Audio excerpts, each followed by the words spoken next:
नमस्कार दोस्तों, आईपीसी के महत्वपूर्ण मैक्सिम्स को हम देखेंगे इस वीडियो में। देखिए, प्री के पर्पस से इम्पॉर्टेंट है ये जुडिशरी में। इसके साथ ही साथ जो एपीओ एडीपीओ पेपर होते हैं इनमें भी इम्पॉर्टेंट है। नेट जेआरएफ के लिए भी मुख्य परीक्षा की दृष्टि से इसलिए इम्पॉर्टेंट हो जाती हैं क्योंकि ये बेसिक कॉन्सेप्ट हैं, बेसिक प्रिंसिपल्स हैं किसी सिद्धांत के, उनकी ओरिजिन को बताती हैं मैक्सिम्स। ठीक है, तो इसलिए वहाँ भी ये इंपॉर्टेंट हो जाती हैं और ऐसे में आप मुख्य परीक्षा में इनको लिख देते हैं तो बहुत ही अच्छा माना जाता है। चलिए शुरू करते हैं। देखिए, पहला है एक्टस नॉन फेसिड रियम नेसी मैन सिट्रिया। The act does not constitute guilt unless done with a guilty intent. यानी कि कोई भी एक्ट जो अपराध नहीं होगा जब तक कि उसको करने के पीछे का आशय जो है वो दोषपूर्ण नहीं है, गिल्टी इंटेंट नहीं है, तब तक वो आशय अपराध नहीं माना जाएगा। यानी act alone does not make a man guilty unless his intentions were so. देखिए, यहाँ वर्ड इंटेंशन आ जाए, इस चीज़ को ध्यान रखिएगा। दूसरा मैक्सिम देखिए, एक्टस में इनवाइटो फैक्टस नॉन एस्ट मीन्स एक्टस। यानी an act done by me against my will is not my act at all. यानी मेरे द्वारा मेरी इच्छा के विरुद्ध किया गया कार्य मेरा कार्य नहीं है। जब मेरी उसमें इच्छा ही नहीं थी, यानी कि मैं किसी दबाव में कार्य कर रहा था। तो ये जो है सेक्शन 94 जो हमारी बात है उसमें कही गई है।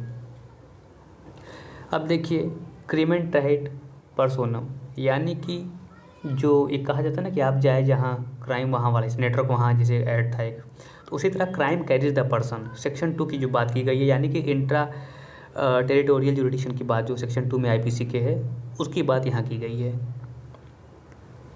De minimis non curat lex, law does not notice trifles. Trifles यानी ट्रिवियल मैटर, तुच्छ मामले, यानी विधि तुच्छ मामलों का संज्ञान नहीं लेती है। अगर चोरी के मामले में कोई आपकी एक पैकेट माचिस चुरा ले तो इसका संज्ञान लॉ नहीं लेगा। ठीक है, भले ही ये चोरी है लेकिन ये ट्रिवियल मैटर्स में आ जाएगा। Incorporated under section 95 of IPC. ठीक है, विधि तुच्छ मामलों का संज्ञान नहीं लेती है, सेक्शन 95 आईपीसी। डॉली इनकैपेक्स, अब देखिए इसे कहते हैं incapable of understanding what is right and wrong. अब वो जो कॉन्सेप्ट है 7 साल के बच्चे का और 7 से 10 साल के बच्चे कॉन्सेप्ट वो इसी में दिया गया है। तो 82 डॉली इन कैपेक्स हो जाएगा और डॉली कैपेक्स हमारा 83 में हो जाएगा। ठीक है, यानी capable of understanding what is right and what is wrong का जो कॉन्सेप्ट है। अब देखिए, इग्नोरेंसिया फेस्टिया, इग्नोरेंसिया फैक्ट एक्सक्यूजाट, इग्नोरेंसिया ज्यूरिस नॉन एक्सक्यूजाट। तो स्पष्ट हो जा रहा है कि जो तथ्य है, यानी ignorance of fact is excusable but ignorance of law is not excusable. यानी यहाँ पर कहा जा रहा है कि विधि की भूल क्षम्य नहीं है, तथ्य की भूल क्षम्य है। तथ्य की भूल क्षम्य है लेकिन विधि की भूल क्षम्य नहीं है। सेक्शन 76 और 79 की जो बात की गई है आईपीसी में वो इसी मैक्सिम से आती है।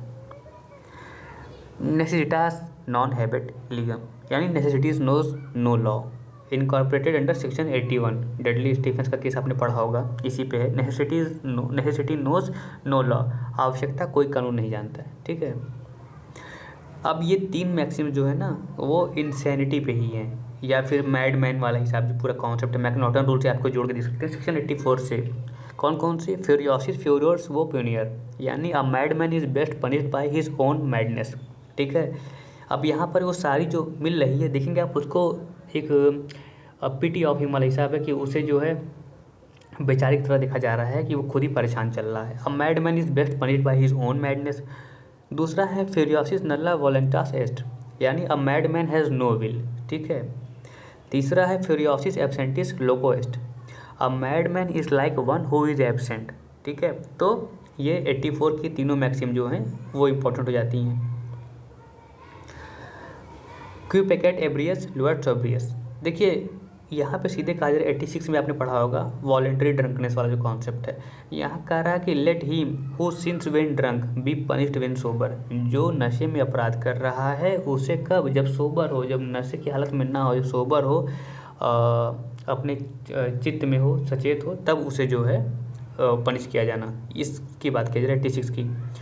वॉलेंट्री नॉन फिट इंजूरिया, अब आपने किसी चीज़ के लिए खुद कंसेंट दी थी और उसके बाद आप इंजर हो जाते हैं तो आप ऐसी इंजरी के लिए दावा नहीं कर सकते हैं। यानी one who consent suffers no injury, जब आपने सहमति दी थी तो आपको कोई इंजरी नहीं हुई। इंजरी से यहाँ से लीगल क्लेम के लिए है, यानी कि आपको कोई लीगल क्लेम नहीं बनता है। सेक्शन 87 से 93 इसी की बात करता है। रिस्पोंडेंट सुपीरियर बहुत इंपॉर्टेंट है। लेट द प्रिंसिपल आंसरेबल, ठीक है ना। और सेक्शन 154 से 155 इसकी बात कर रहा है आईपीसी में। इसके अलावा भी पूरे सी कॉन्सेप्ट हमारे एविडेंस में भी है, कॉन्ट्रैक्ट में आप जान ही रहे हैं। तो ये तमाम मैक्सिम्स थे जिन्हें हमें याद रहना चाहिए, और इसके अलावा अन्य मैक्सिम्स भी जिसको हम अगली वीडियो में देखेंगे, लेकिन फ़िलहाल ये मैक्सिम्स हमें बिल्कुल भी भूलने लायक नहीं है। धन्यवाद, शुभकामनाएं।